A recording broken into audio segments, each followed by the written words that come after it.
Chariki är ett trist storspel från 1994. Namnet betyder bollar och det är också vad spelpjäserna är. Spelaren presenteras med bredda bollar i olika färger. Det gäller att byta plats på 2 närliggande bollar så att en rad på 3 eller fler bollar bildas. Då försvinner det och tomrummet fylls med nya bollar. Vänta. Bejeweled är ett webbspel från 2001 som går ut på att para ihop 3 eller fler ädelstenar. Zookeeper är ett japanskt webbspel från 2001 som kom. Jewel Quest är ett datorspel från Candy Crush Saga. Stopp! Är det här lagligt? Ja, det är det. Och det är ju den första frågan folk ställer sig, både direkt och indirekt. Hur kan King stämma andra företag när du själva kopierar? Varför finns det så många Candy Crush-kopior? Eller är det Bejeweled-kopior? Egentligen är allting kopior av Chariki. Skaparen bakom Bejeweled har bekräftat att spelet utvecklades som en uppdaterad variant av Chariki med explosioner. Med det i åtanke är det svårt att tänka sig att idén kan ha uppstått på fler än ett ställe samtidigt, oavsett hur pass simpel den än är, då Bejeweled blev för känt för senare spelet inte har vetat om det.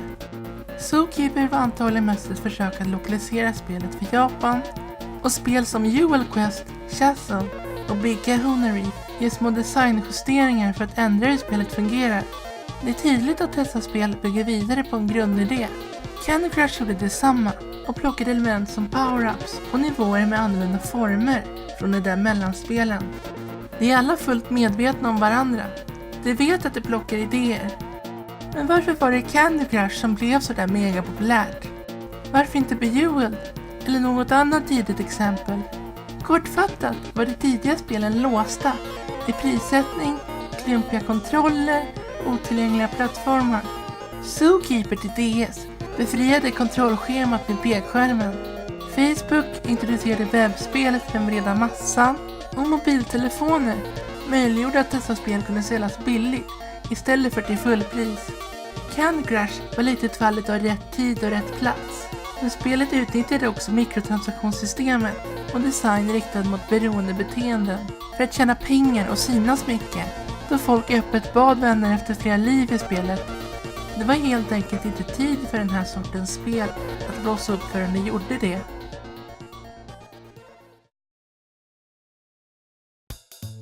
Men oavsett, hur är det här lagligt?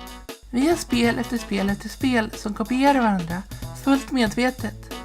Vad vi först måste komma ihåg är att spel plockar inspiration och är snarlika varandra hela tiden. Det är så utveckling uppstår, och det är så pusselspel blivit en genre istället för att bara vara Tetris-kloner. Problemet är att vi tänker på spelmekanik i copyright-kontext, vilket inte skyddas under. Det är vad patenter är till för. Hur ett spel fungerar är annorlunda från inramningen. Därför behövs patent för att skydda lösningar i speldesign. Det här har gjort att Namco ägt idén till minispel under laddningsskärmar och att folk måste betala Sega för att få använda vägvisande bilar. Du kanske inte har märkt det innan, men Dr. Mario verkar inte ha några kopior alls. Är det inte tillräckligt populärt? Klart det är. Den riktiga anledningen är att Nintendo har ett patent på exakt hur det spelet fungerar. Det får helt enkelt inte göra ett spel som fungerar som Dr. Mario. Det är olagligt. Det verkar inte som att någon har tagit patent på 3 i rad. Och då är det fritt fram för vem som helst att göra den sortens spel. Vad företagen däremot har rättighet till är sin presentation. De har sina egna filurer som dyker upp, egna grafiska uttryck, egen musik. Och det är också i alla spelen representerar pjäserna med olika föremål. Juveler, zoodjur, godis, pälsbollar, havsdjur. Just det här medför att exempelvis Candy Crush-kopian Jewelmania lustigt nog snor mer från Bejeweleds rättigheter än Candy Crush. Och kanske var det lika bra. Om ingen hade fått kopiera Chariki hade den här sortens spel antagligen slutat där och då. Vad hade folk på tunnelbanan spelat då? Då hade vi inte fått se en utveckling av grundidén. Och även om den stagnerat finns det ändå spel som Pokémon Shuffle som fortfarande försöker innovera. Men det är ju klart, vi hade inte heller sett Bejeweled på Casino.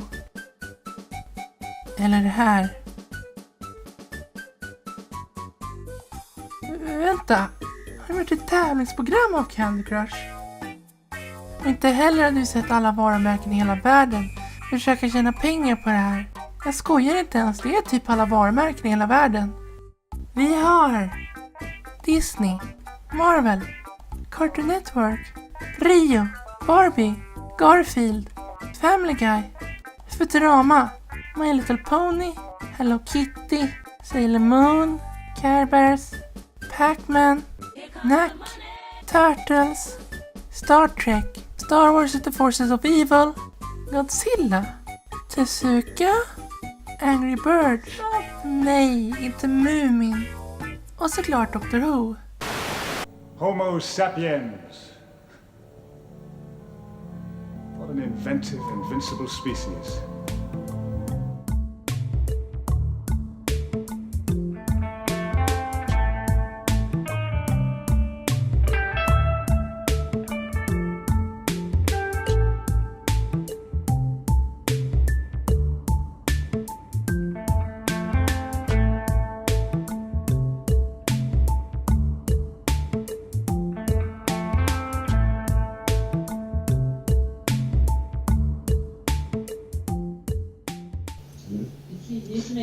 Vad tror du det är?